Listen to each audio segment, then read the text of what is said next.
저는 올해 67이 됐습니다. 남양주에서 평범하게 살아온 최영이에요.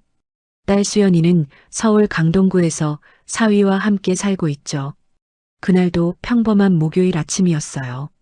아침 식사를 하고 있는데 딸한테서 전화가 왔습니다. 엄마, 나 이번 주말부터 회사 워크숍으로 제주도 가야 돼. 그래, 좋겠다. 제주도 날씨 좋을 텐데. 근데 엄마, 부탁이 하나 있어. 급한 서류 택배가 내일 모레 도착하거든. 그거 받아서 퀵으로 보내줄 수 있어? 딸의 목소리가 조금 급했습니다. 회사 일인가 봤어요. 그럼 엄마가 서울 올라가야겠네? 응, 미안해. 준호 오빠는 회사 프로젝트 때문에 지금 일주일째 회사에서 숙식하고 있거든. 택배 받을 사람이 없어. 사위 준호는 건축설계 회사에 다니는 성실한 청년이었죠. 대형 프로젝트를 맡으면 며칠씩 회사에서 지내는 일이 많다고 들었어요. 알았어. 엄마가 내일 올라갈게. 고마워, 엄마. 그리고 오빠한테는 말 안 할게. 어차피 회사에 있어서 택배 못 받잖아. 딸의 말에 고개를 끄덕였습니다. 굳이 바쁜 사위를 신경 쓰게 할 필요는 없었죠. 다음 날 아침 일찍 집을 나섰어요. 남양주에서 강동구까지는 1시간 반 정도 걸렸습니다. 버스를 타고 가는 동안 창밖을 내다봤어요. 서울은 역시 사람이 많았죠. 딸 집에 도착한 건 오전 11시쯤이었습니다. 비밀번호를 눌러 문을 열고 들어갔어요. 집안은 깨끗하게 정돈되어 있었죠. 딸이 원래 깔끔한 성격이거든요. 짐을 풀고 나서 냉장고를 열어봤습니다. 반찬이 별로 없더군요. 딸이 평소 제대로 챙겨 먹는지 걱정이 됐어요. 이것 봐라. 반찬이 이게 뭐야? 마침 시간도 있고 해서 근처 마트에 다녀왔습니다. 딸이 좋아하는 멸치볶음이랑 시금치나물을 만들어서 냉장고에 채워놨죠. 제주도에서 돌아오면 좋아할 거예요. 첫날 밤은 조용히 지나갔습니다. 딸한테서 제주도 잘 도착했다는 연락이 왔고 저는 일찍 잠자리에 들었어요. 이틀째 되는 날 아침이었습니다. 창문을 열고 환기를 시켰죠. 날씨가 참 좋았어요. 가을 햇살이 따스하게 들어왔습니다. 아침을 먹고 설거지를 하는데 문득 딸 방이 눈에 들어왔어요. 청소를 좀 해줘야겠다는 생각이 들었죠. 딸이 바빠서 제대로 못하는 것 같았거든요. 딸 방 문을 열었습니다. 역시나 옷장 위에 먼지가 쌓여 있더군요. 걸레를 가져와서 닦기 시작했어요. 옷장을 정리하다가 서랍을 열어봤습니다. 딸의 어린 시절 사진들이 나왔죠. 초등학교 때 소풍 가서 찍은 사진도 있었어요. 우리 수연이가 이렇게 컸구나. 사진을 보니까 가슴이 뭉클했습니다. 어느새 31가 되어 결혼까지 했으니까요. 시간이 정말 빠르게 지나갔죠. 준호는 착한 사위였어요.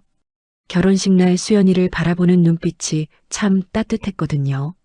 딸이 좋은 사람 만나서 행복하게 살고 있다고 생각했습니다.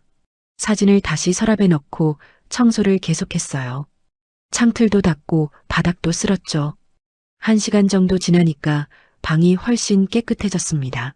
시계를 보니 오후 2시가 가까워지고 있었어요.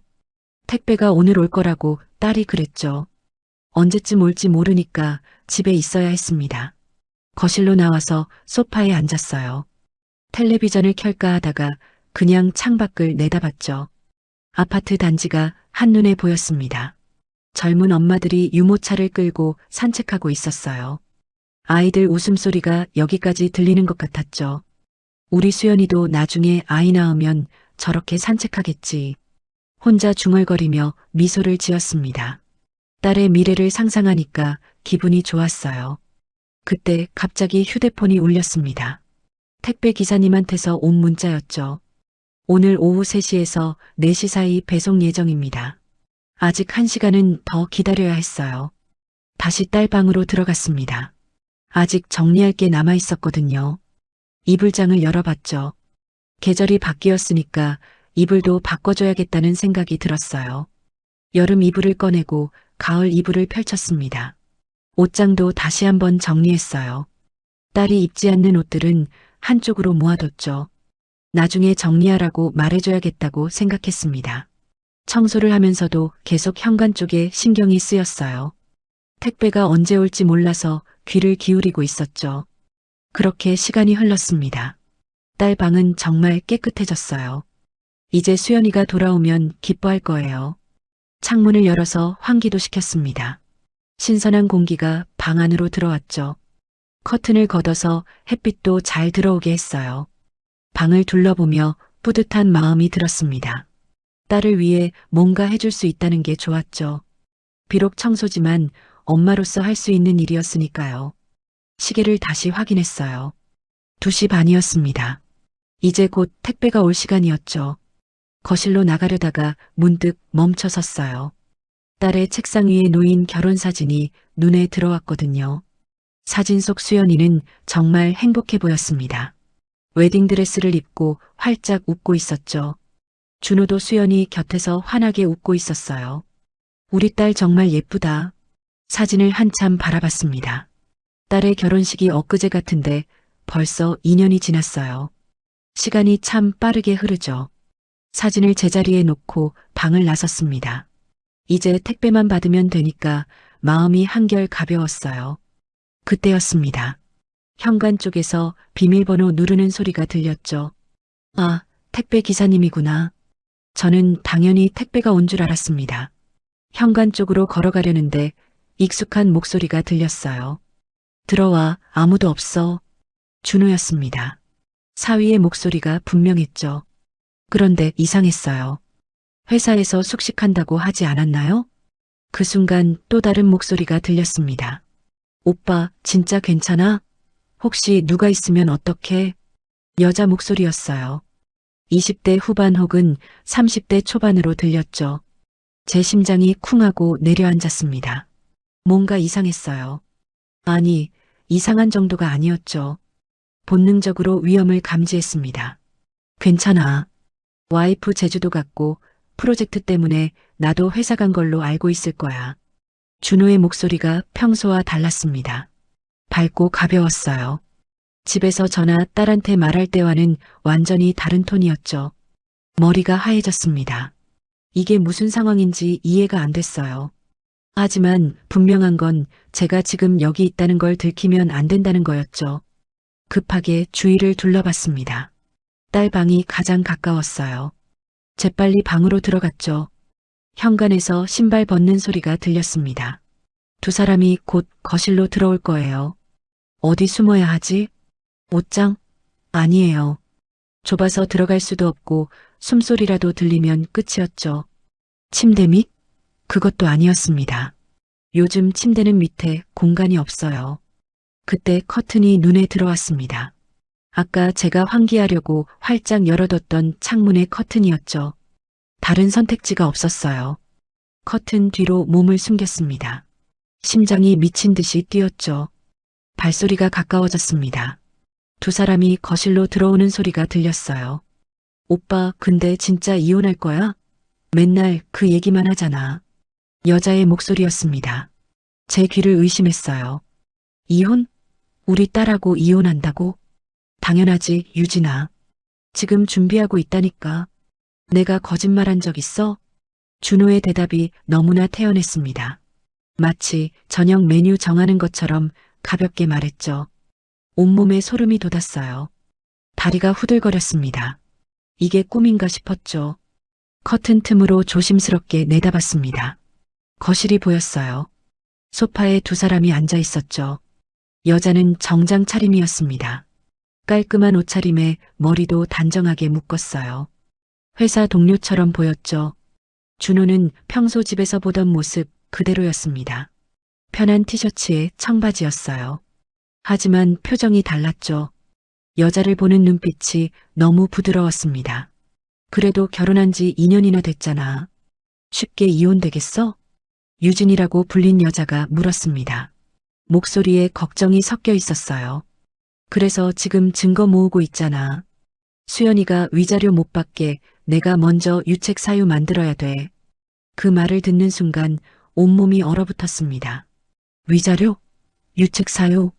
제 딸을 그렇게 함정에 빠뜨리려고 계획하고 있었던 거예요. 손이 부들부들 떨렸습니다. 당장 뛰쳐나가서 소리를 지르고 싶었죠. 하지만 참아야 했어요. 증거가 필요했습니다. 이 상황을 누가 믿겠어요?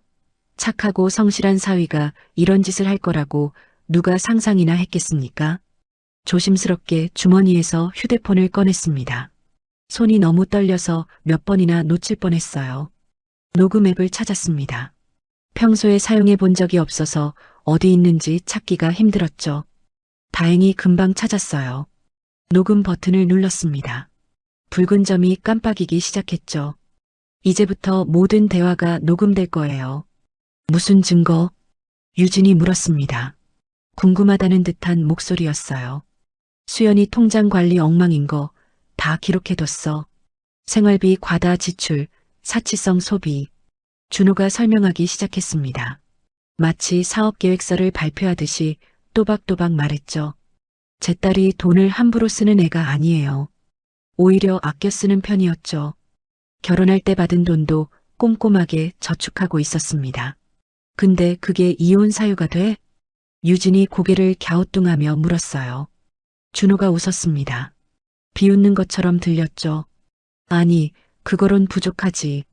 그래서 수연이 친구들한테 카톡도 조작해서 보낼 거야. 카톡을 조작한다고요? 제 귀를 의심했습니다. 이 사람이 정말 제가 아는 그 사위가 맞나 싶었어요. 조작? 응, 수연이가 나한테 폭언하고 무시하는 내용으로. 친구들이 증인되면 내가 정신적 학대받았다고 주장할 수 있거든. 그 순간 분노가 치밀어 올랐습니다. 온몸이 부르르 떨렸어요.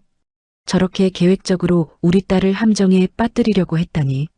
커튼을 박차고 나가서 따귀를 올려붙이고 싶었습니다.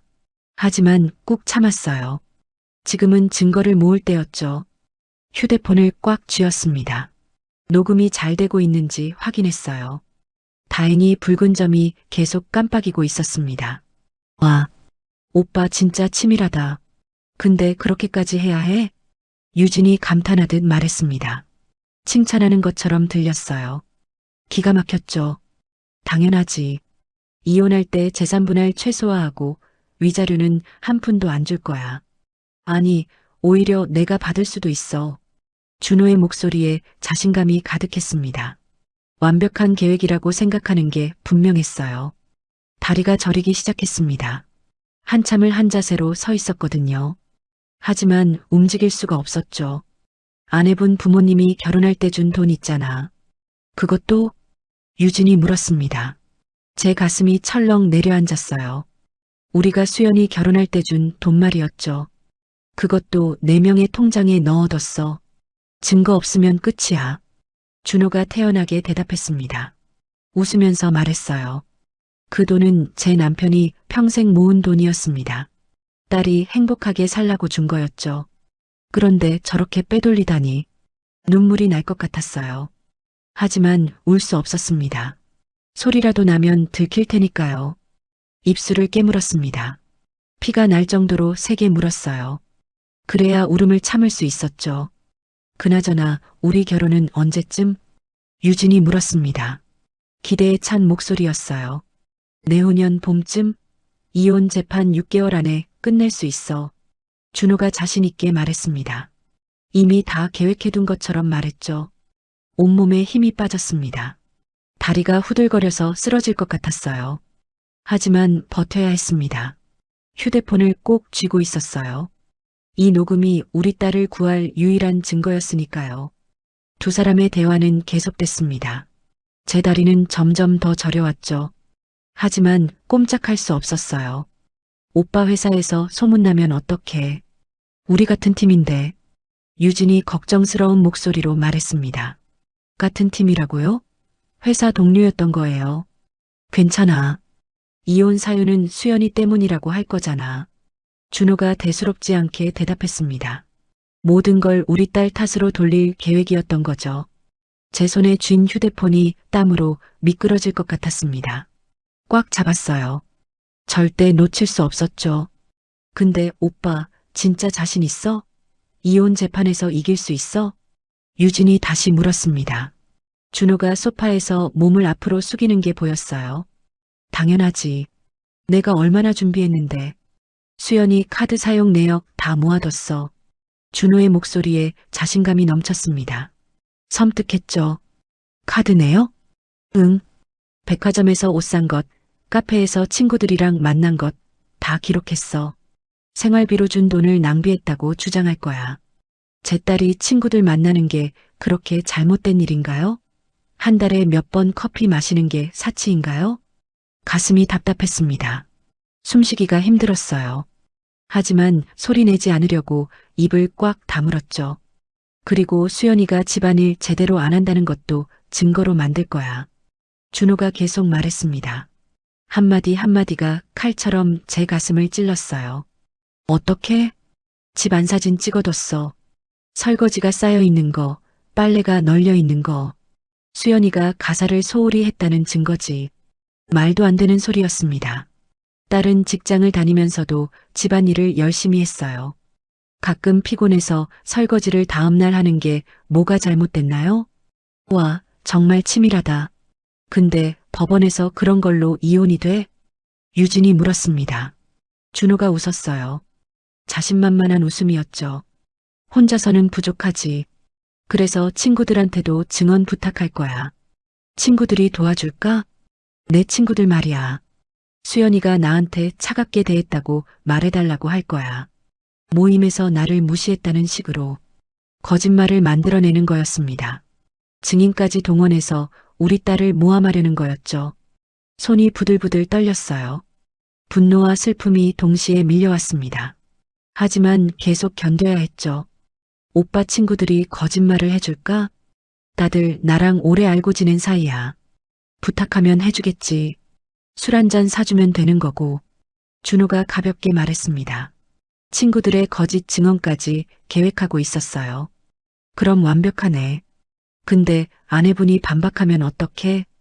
유진이 물었습니다. 준호가 다시 웃었어요. 수연이는 순진해. 내가 이렇게까지 준비했을 거라고 상상도 못할 거야. 딸을 순진하다고 무시하는 말투였습니다. 이용하기 쉬운 사람이라고 생각하는 게 분명했죠. 그리고 수연이는 증거를 모을 생각도 못할 거야. 나를 완전히 믿고 있으니까. 그 말을 듣는 순간 가슴이 찢어지는 것 같았습니다. 딸이 저 사람을 얼마나 사랑하고 믿었는데. 오빠 진짜 대단해. 근데 만약에 실패하면 어떡해? 유진이 조심스럽게 물었습니다. 준호가 잠시 침묵했어요. 실패는 없어. 내가 2년 동안 준비한 거야. 결혼하자마자 계획을 세웠거든. 결혼하자마자라고요? 2년 내내 이혼을 준비해왔다는 말이었습니다. 그럼 처음부터 우리 딸을 사랑한 게 아니었던 거예요. 처음부터 다 계획이었던 거죠. 다리에 쥐가 나기 시작했습니다. 너무 오래 한 자세로 서 있었거든요. 하지만 움직일 수가 없었어요. 2년 동안이나? 그럼 처음부터? 유진이 놀란 듯 말했습니다. 준호가 한숨을 쉬었어요. 수연이 부모가 돈이 좀 있다고 들었거든. 결혼자금도 꽤 받았고 그 돈만 챙기면 되는 거야. 제 남편과 제가 평생 모은 돈이었습니다. 딸이 행복하라고 준 돈이었죠. 그런데 저렇게 노리고 접근한 거였어요. 눈물이 흘러내렸습니다. 참을 수가 없었어요.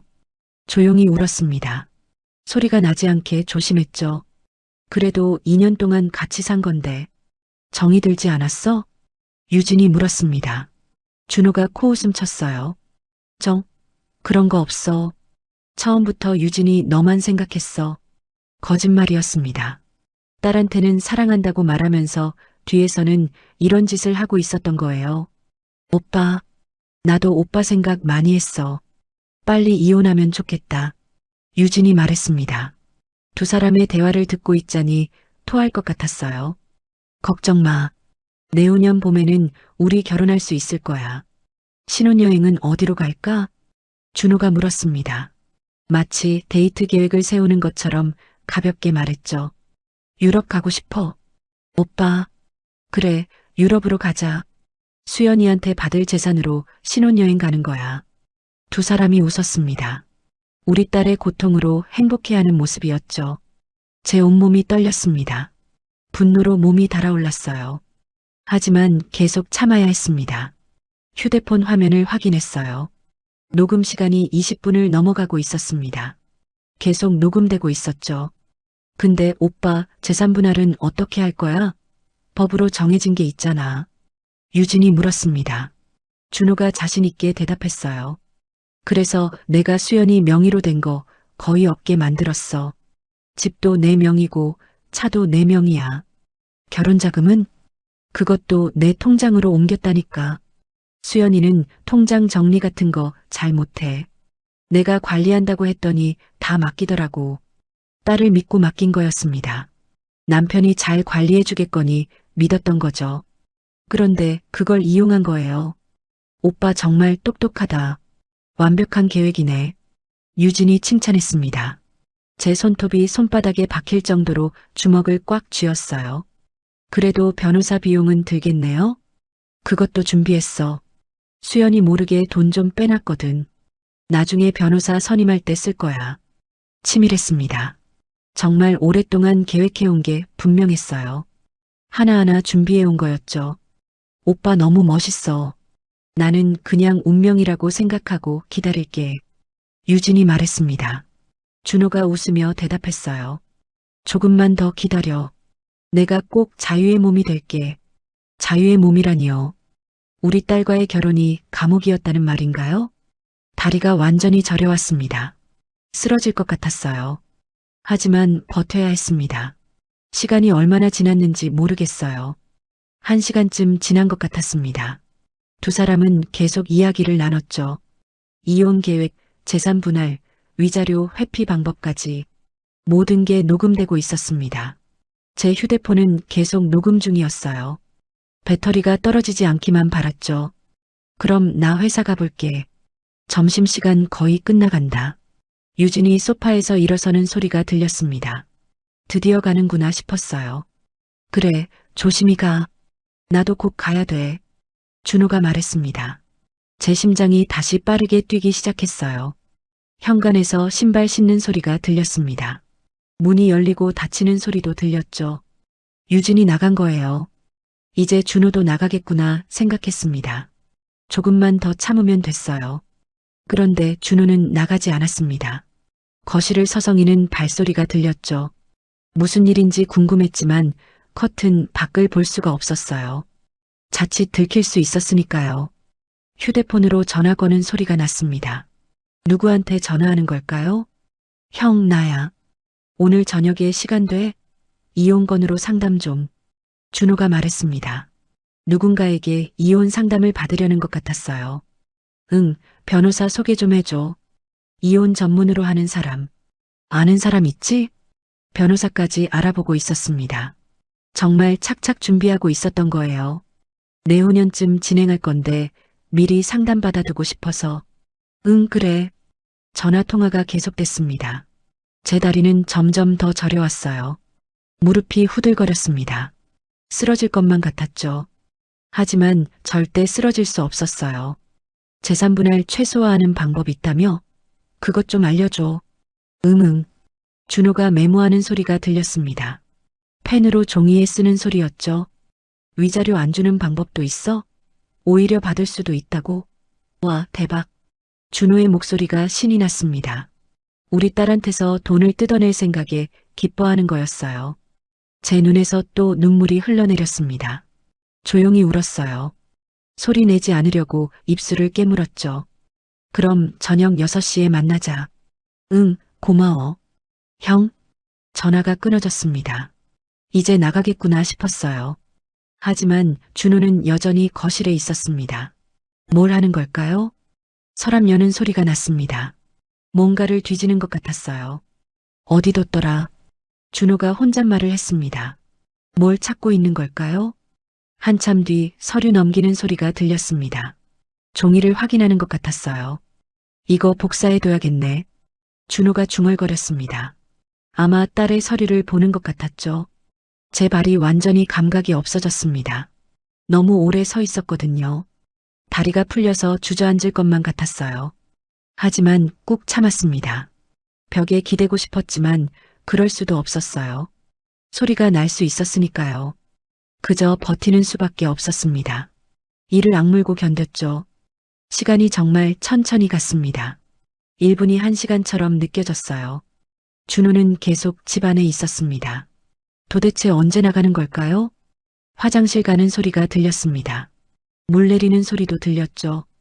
그러고도 나가지 않았어요. 부엌으로 가는 발소리가 났습니다. 냉장고 여는 소리, 물 마시는 소리가 들렸어요. 제 목도 너무 말랐습니다. 하지만 참을 수밖에 없었죠. 물 한 모금 마실 수 없었어요.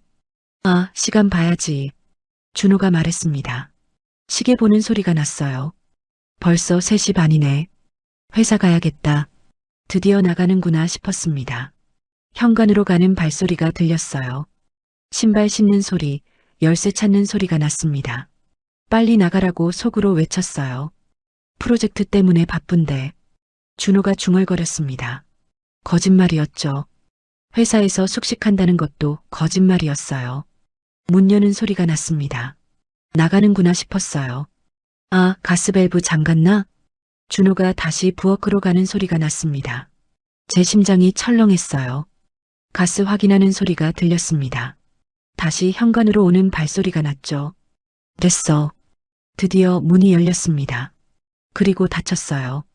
밖에서 자물쇠 잠그는 소리가 들렸습니다. 완전히 나간 거예요. 저는 그 자리에 그대로 서 있었습니다. 혹시 다시 들어올까봐 무서웠거든요. 5분쯤 기다렸어요. 아무 소리도 들리지 않았습니다. 조심스럽게 커튼을 젖히고 나왔습니다. 다리가 풀려서 바로 주저앉았어요. 온몸이 땀으로 흠뻑 젖어 있었습니다. 옷이 등에 찰싹 달라붙었죠. 숨을 크게 쉬었어요.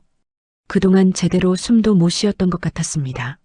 손이 부들부들 떨렸습니다. 휴대폰을 내려다봤어요. 녹음이 계속되고 있었습니다. 1시간 40분이 넘게 녹음됐더군요. 녹음 중지 버튼을 눌렀습니다.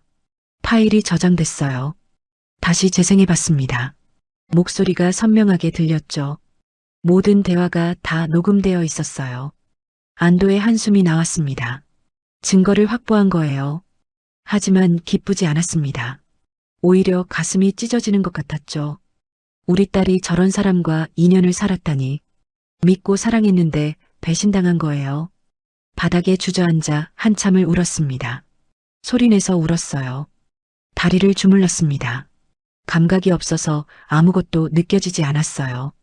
한참을 주무르고 나서야 조금씩 감각이 돌아왔습니다. 따끔따끔한 통증이 느껴졌죠. 거실 소파로 기어갔습니다. 일어설 힘이 없었거든요. 소파에 앉아서 다리를 계속 주물렀어요. 혈액순환이 안 돼서 퉁퉁 부어 있었습니다. 물을 마시고 싶었지만 일어설 수가 없었어요. 한참을 앉아 있었죠. 시계를 봤습니다. 4시가 조금 넘었더군요. 2시간 넘게 커튼 뒤에 숨어 있었던 거예요. 휴대폰을 다시 확인했습니다. 녹음 파일이 잘 저장되어 있었어요. 클라우드에 백업했습니다. 혹시 모를 상황에 대비해서요. 딸한테 전화해야 했습니다. 제주도에서 당장 올라오라고 해야 했죠. 하지만 전화할 용기가 나지 않았어요. 뭐라고 말해야 할지 막막했습니다. 딸의 세계가 무너질 거예요. 믿었던 남편이 2년 동안 배신했다는 걸 알게 되면 얼마나 충격받을까요? 그래도 알려줘야 했습니다. 지금 알리지 않으면 딸은 계속 속고 살 거예요. 떨리는 손으로 딸의 번호를 눌렀습니다. 신호음이 울렸어요. 여보세요? 엄마. 딸의 밝은 목소리가 들렸습니다. 제주도에서 즐겁게 워크숍을 하고 있는 것 같았죠. 수연아. 제 목소리가 떨렸습니다. 눈물이 또 흘러내렸어요. 엄마, 왜 그래? 무슨 일 있어? 딸이 걱정스럽게 물었습니다. 저는 한참을 말을 잇지 못했죠. 수연아, 엄마가 지금부터 하는 말 잘 들어. 그리고 당장 서울로 올라와야 돼. 엄마, 무슨 소리야? 워크숍은 내일까지인데. 딸의 목소리가 당황스러워 보였습니다. 당연했죠. 갑자기 올라오라니 이상했을 거예요. 지금 당장 올라와. 엄마가 설명할게. 빨리. 제 목소리가 다급했습니다. 딸도 뭔가 심상치 않다는 걸 느낀 것 같았어요. 알았어, 엄마. 지금 바로 공항 가볼게. 전화를 끊었습니다. 손이 계속 떨렸어요. 소파에 앉아 딸을 기다렸습니다. 제주도에서 서울까지 비행기로 1시간이었죠. 공항에서 집까지 오는 시간까지 합치면 3시간쯤 걸릴 거예요. 그 시간이 정말 길게 느껴졌습니다. 시계만 계속 쳐다봤어요. 6시가 넘어서 현관문이 열렸습니다. 딸이었어요. 엄마. 수연이가 캐리어를 끌고 들어왔습니다. 얼굴이 창백했어요. 무슨 일이야? 엄마 많이 놀랐어. 딸이 제 옆에 앉았습니다. 저는 딸의 손을 꼭 잡았어요. 수연아, 엄마가 오늘 여기서 뭘 봤는지 알아? 제 목소리가 떨렸습니다. 딸이 고개를 갸우뚱했죠. 뭘 봤는데? 준호가 여자를 데리고 왔어. 집에. 그 말을 하는 순간 딸의 얼굴이 굳었습니다. 눈이 커졌어요. 무슨 소리야, 엄마? 준호 오빠는 회사에 있는데. 딸이 믿을 수 없다는 표정을 지었습니다. 당연했죠. 저도 처음엔 믿기지 않았으니까요. 오늘 오후 2시쯤이었어. 엄마가 내 방 청소하고 있었는데 갑자기 문 여는 소리가 들렸어. 딸이 제 얼굴을 빤히 쳐다봤습니다. 믿고 싶지 않은 눈빛이었어요. 여자 목소리가 들렸어. 그래서 엄마가 커튼 뒤에 숨었지. 커튼 뒤에? 응. 그리고 모든 걸 녹음했어. 제 휴대폰을 꺼냈습니다. 녹음 파일을 보여줬어요. 딸이 화면을 내려다봤습니다. 1시간 40분짜리 파일이었죠. 이게 뭔데? 들어봐. 직접 들어보면 알 거야. 휴대폰을 딸에게 건넸습니다. 딸이 재생 버튼을 눌렀어요. 준호의 목소리가 흘러나왔습니다. 당연하지, 유진아. 지금 준비하고 있다니까. 딸의 손이 떨리기 시작했습니다. 얼굴이 점점 창백해졌어요. 이혼 계획, 위자료 회피, 재산 빼돌리기. 모든 대화가 그대로 들렸죠. 딸은 아무 말도 하지 않았습니다. 그저 휴대폰을 들고 있을 뿐이었어요. 10분쯤 듣더니 딸이 재생을 멈췄습니다. 휴대폰을 소파에 떨어뜨렸죠. 엄마, 거짓말이지? 딸이 떨리는 목소리로 물었습니다. 눈에 눈물이 고였어요. 엄마, 이게 진짜 준호 오빠 목소리 맞아? 이게 진짜야? 딸이 제 팔을 붙잡았습니다. 믿을 수 없다는 표정이었죠. 진짜야, 수연아. 엄마가 직접 들었어. 눈으로 봤고. 제 말에 딸이 그 자리에 주저앉았습니다. 바닥에 털썩 앉아버렸어요. 아니야. 아니야. 딸이 고개를 저었습니다. 믿고 싶지 않았던 거죠. 준호 오빠가 그럴 리 없어. 우리 사랑했는데. 2년 동안. 딸의 목소리가 점점 작아졌습니다. 눈물이 주르르 흘러내렸어요. 녹음 파일 다 들어봐. 끝까지. 제가 말했습니다. 딸이 다시 휴대폰을 들었어요. 남은 부분을 계속 들었습니다. 결혼자금 빼돌린 이야기, 거짓 증인 만드는 이야기까지. 딸의 얼굴에서 표정이 사라졌습니다. 넋이 나간 것처럼 멍하니 앉아 있었어요. 녹음이 끝났습니다. 딸은 움직이지 않았어요. 수연아. 제가 딸을 안았습니다. 딸이 제 품에 안겨 울기 시작했어요. 엄마, 나 진짜 바보였어. 딸이 흐느꼈습니다. 제 옷깃을 붙잡고 울었죠. 왜 몰랐을까? 2년 동안 어떻게 몰랐지? 딸의 목소리가 떨렸습니다. 자책하고 있었어요. 내 잘못이 아니야. 그 나쁜 놈이 계획적으로 속인 거야. 제가 딸의 등을 토닥였습니다. 딸은 계속 울었어요. 한참을 울고 나서야 딸이 고개를 들었습니다. 눈이 퉁퉁 부어 있었어요. 엄마, 나 어떡해? 딸이 물었습니다. 막막하다는 표정이었죠. 이혼해야지. 당연히. 제가 단호하게 말했습니다. 딸이 고개를 끄덕였어요. 근데 엄마, 준호 오빤 증거도 다 모아뒀대. 나는 아무것도 없는데.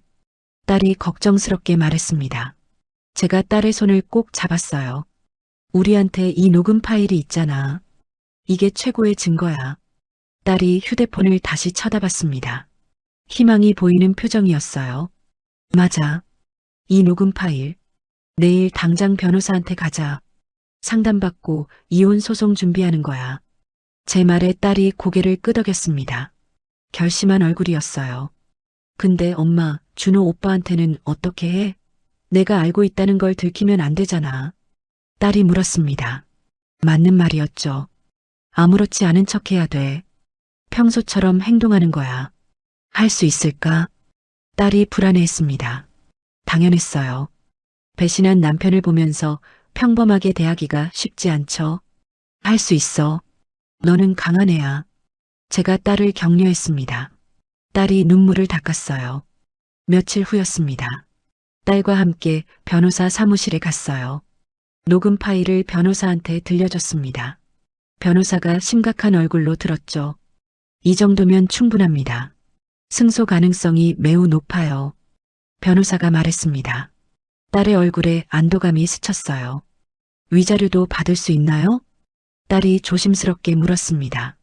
변호사가 고개를 끄덕였어요. 당연하죠. 이혼 사유가 명백하니까요. 재산 분할도 유리하게 진행될 겁니다. 일주일 후 딸이 이혼 소송을 제기했습니다. 법원에 서류를 냈어요. 준호한테 소장이 날아갔습니다. 집에 배달됐죠. 그날 저녁 딸한테 전화가 왔습니다. 준호였어요. 수연아, 이게 무슨 일이야? 이혼 소송이라니? 준호의 목소리가 당황스러워 보였습니다. 전혀 예상 못한 거였죠. 나 이혼하고 싶어. 딸이 차분하게 말했습니다. 준호가 황당하다는 듯 웃었어요. 갑자기 왜 그래? 무슨 문제라도 있어? 문제? 많지. 딸의 목소리가 차가웠습니다. 준호가 잠시 침묵했어요. 뭐가 문제인데? 말해봐. 우리 대화로 풀 수 있잖아. 대화로 안 돼. 법원에서 보자. 딸이 전화를 끊었습니다. 손이 떨렸지만 목소리는 단호했어요. 잘했어, 수연아. 제가 딸의 어깨를 두드렸습니다. 딸이 긴 한숨을 내쉬었어요. 엄마, 나 떨려 죽겠어. 괜찮아.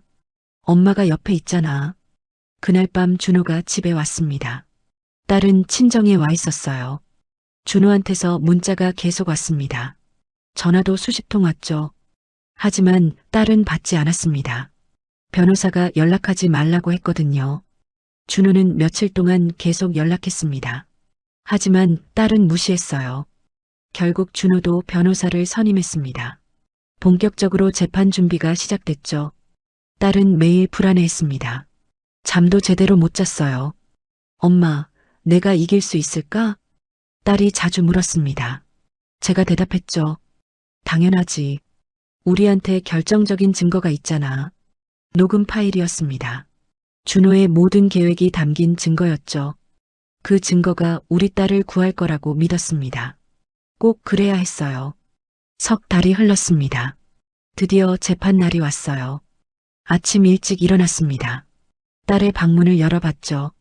딸은 이미 깨어 있었어요. 엄마, 나 너무 떨려. 딸이 말했습니다. 얼굴이 창백했어요. 괜찮아. 우리가 이길 거야. 제가 딸을 안심시켰습니다. 하지만 저도 떨리는 건 마찬가지였어요. 법원에 도착했습니다. 가정법원 건물이 참 크더군요. 변호사 선생님이 입구에서 기다리고 계셨습니다. 믿음직스러운 분이었죠. 긴장하지 마세요. 우리가 유리합니다.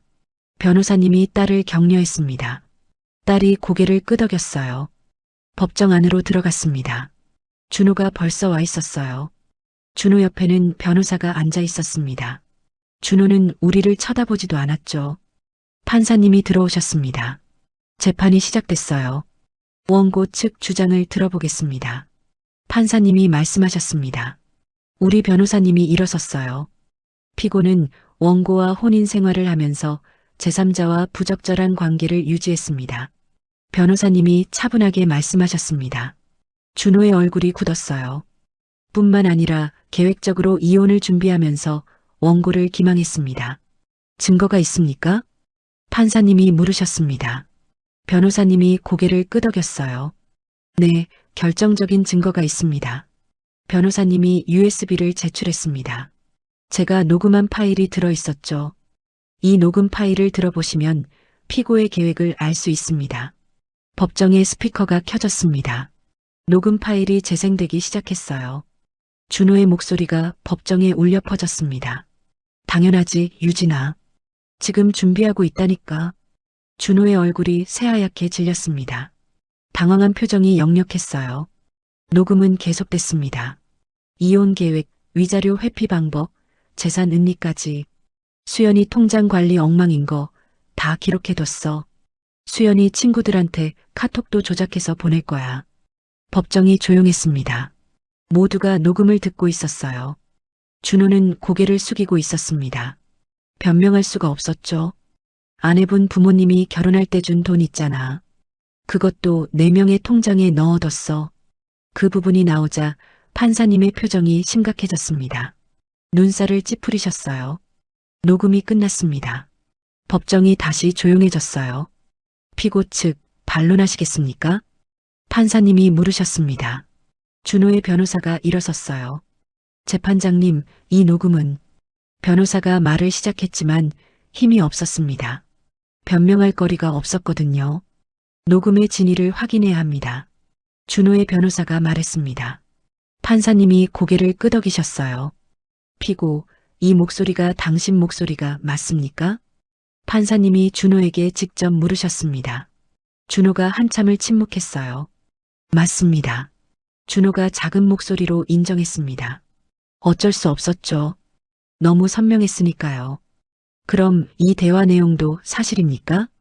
재판장님, 그건. 준호가 변명하려고 했습니다. 하지만 판사님이 손을 드셨어요. 예 또는 아니오로 대답하십시오. 예. 준호가 고개를 떨구었습니다. 인정할 수밖에 없었어요. 딸이 제 손을 꼭 잡았습니다.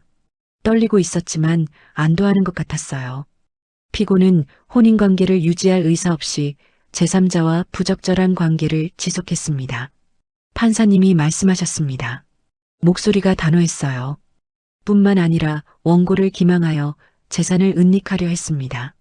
준호는 아무 말도 하지 못했습니다. 고개만 숙이고 있었죠. 위자료를 조작하려던 계획까지 녹음되어 있어 피고의 유책성이 명백합니다. 판사님의 말씀이 법정에 울렸습니다. 제 가슴이 뛰었어요. 따라서 본 법원은 원고의 이혼 청구를 인용합니다. 드디어였습니다. 딸이 이긴 거예요. 피고는 원고에게 위자료 8천만 원을 지급하십시오. 판사님이 계속 말씀하셨습니다. 준호의 얼굴이 더 창백해졌어요. 재산분할은 원고 70%, 피고 30%로 합니다. 딸이 제 손을 더 세게 쥐었습니다. 눈물이 흘러내리고 있었어요. 기쁨의 눈물이었습니다. 우리가 이긴 거예요. 재판이 끝났습니다. 법정을 나오면서 준호를 봤어요. 준호는 멍하니 앉아 있었습니다. 모든 게 끝난 얼굴이었죠. 밖으로 나왔습니다. 햇빛이 눈부셨어요. 엄마, 우리 이겼어. 딸이 저를 꼭 안았습니다. 울면서 웃고 있었어요. 그래, 이겼어. 수연아. 저도 딸을 꼭 안았습니다. 눈물이 멈추지 않았어요. 변호사님이 축하해 주셨습니다. 정말 감사했죠. 녹음 파일이 결정적이었습니다. 최 여사님 덕분입니다. 변호사님이 제게 말씀하셨습니다. 고개를 숙여 인사드렸어요. 한 달 후 항소심이 있었습니다. 준호가 항소했거든요. 하지만 결과는 같았습니다. 2심에서도 우리가 이겼어요. 피고의 유책성이 명백하므로 원심을 유지합니다. 판사님이 선고하셨습니다. 준호는 고개를 떨구고 있었어요. 완전히 끝난 거였습니다. 더 이상 항소할 수도 없었죠. 며칠 후 소식을 들었습니다. 준호가 회사에서 징계를 받았대요. 유진과의 사내 불륜이 알려졌거든요. 회사 규정 위반이었죠. 결국 준호는 회사를 그만뒀습니다. 스스로 사표를 냈대요. 유진은 다른 지사로 발령받았다고 들었습니다. 두 사람의 관계도 끝났다더군요. 딸이 말해줬어요. 엄마, 준호 오빠가 유진 씨한테도 버림받았대. 딸의 목소리에 씁쓸함이 묻어났습니다. 미워하면서도 한편으론 안타까워하는 것 같았어요. 자업자득이야. 제가 말했습니다. 딸이 고개를 끄덕였어요. 맞아. 그래도 2년을 같이 산 사람인데 이렇게 끝나니까 허무하다. 딸이 창밖을 내다봤습니다. 복잡한 표정이었어요. 이제 새로 시작하는 거야. 너는 아직 젊잖아. 제가 딸의 어깨를 감싸 안았습니다. 딸이 제 품에 기댔어요. 엄마 고마워. 엄마 아니었으면 나 정말 큰일 날 뻔했어. 엄마니까 당연한 거지. 우리는 한참을 그렇게 앉아 있었습니다. 햇살이 따스하게 비쳤어요. 긴 싸움이 끝났습니다. 이제 새로운 시작이 기다리고 있었죠. 딸의 미래가 다시 밝아질 거라고 믿었습니다. 꼭 그럴 거예요. 재판이 끝나고 한 달쯤 지났을 때였습니다. 딸이 남양주 집으로 내려왔어요. 엄마, 나 여기서 좀 지내도 돼? 딸이 조심스럽게 물었습니다. 당연한 일이었죠. 그럼 우리 집이 내 집이지.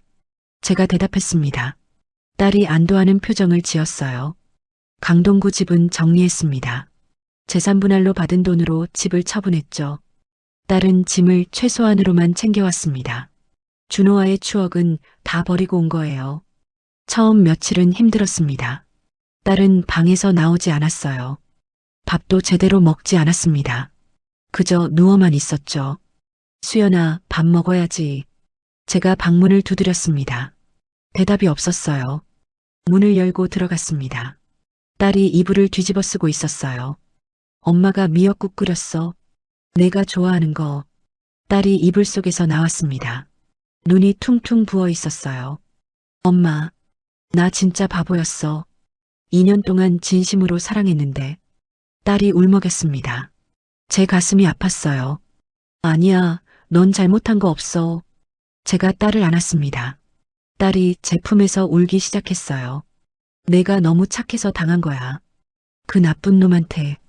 딸은 한참을 울었습니다. 저도 같이 울었어요. 매일 아침 딸에게 밥을 챙겨줬습니다.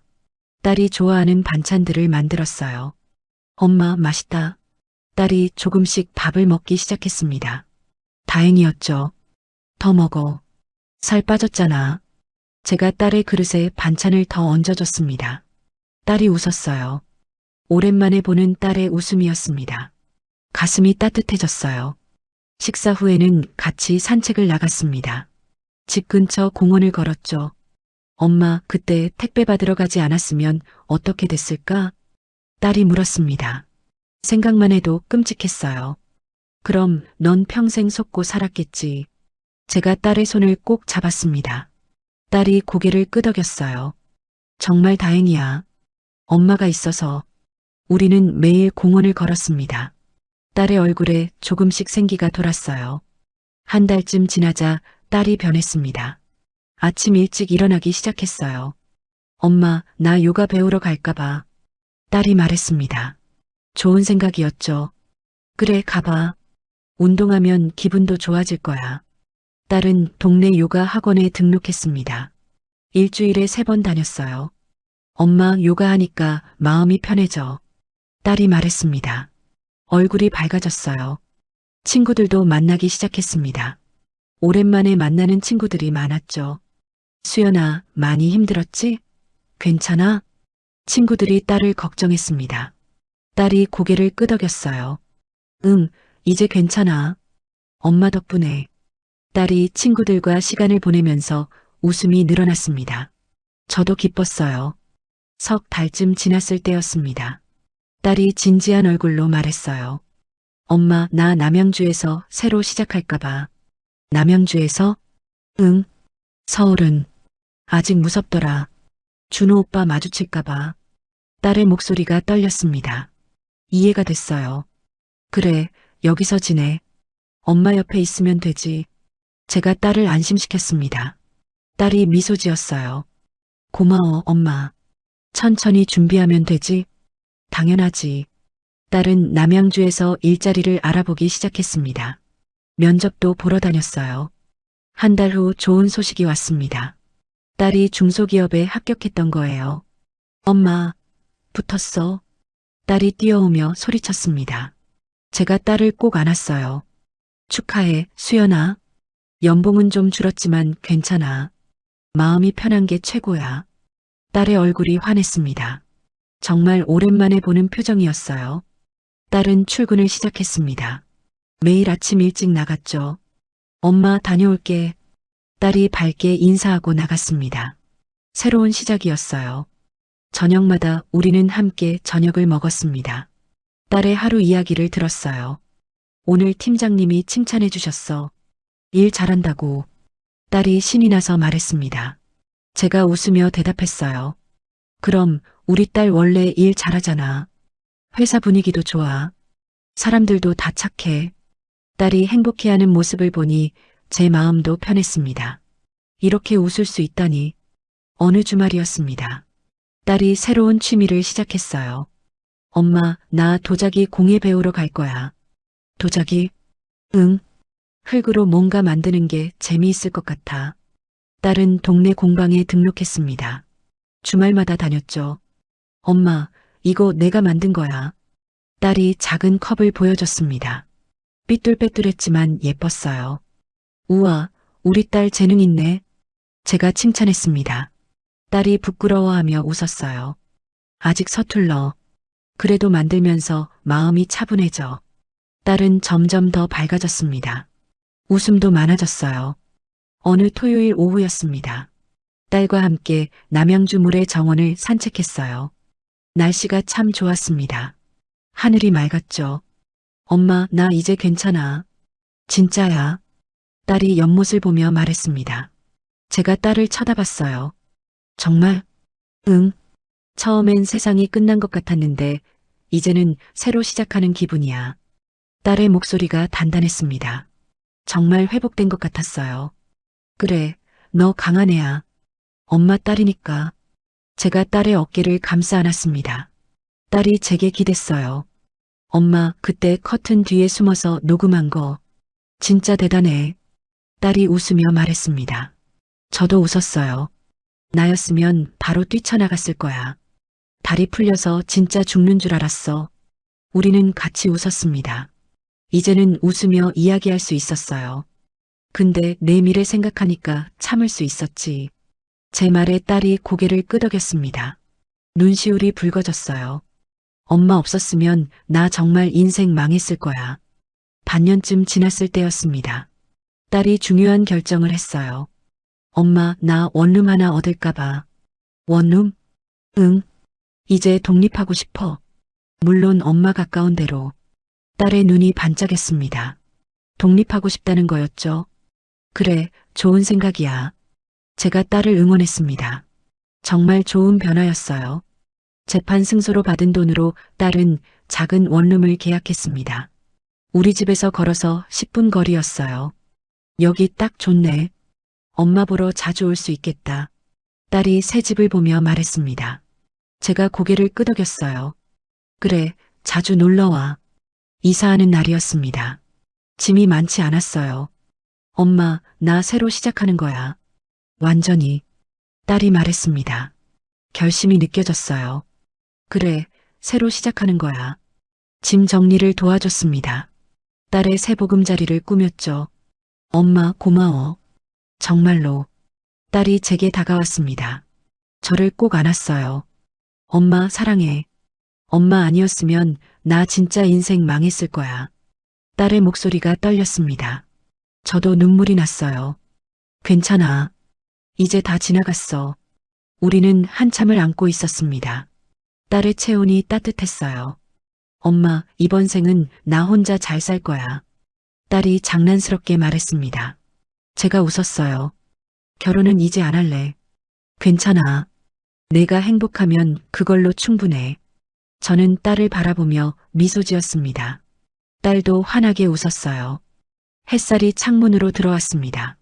따스한 봄날이었죠. 딸의 새로운 인생이 시작되는 순간이었습니다. 이제 행복만 남았어요. 그날 저녁 집으로 돌아오는 길이었습니다.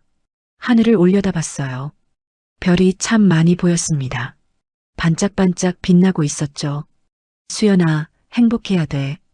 혼자 중얼거렸습니다. 딸의 행복을 빌었어요. 집에 도착해서 침대에 누웠습니다. 그날 하루가 스쳐 지나갔어요. 커튼 뒤에 숨었던 그날이 생각났습니다.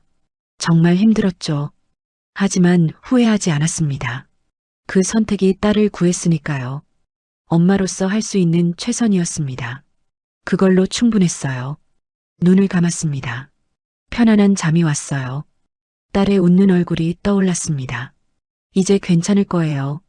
우리 딸은 강한 아이니까요. 꼭 행복할 거라고 믿었습니다.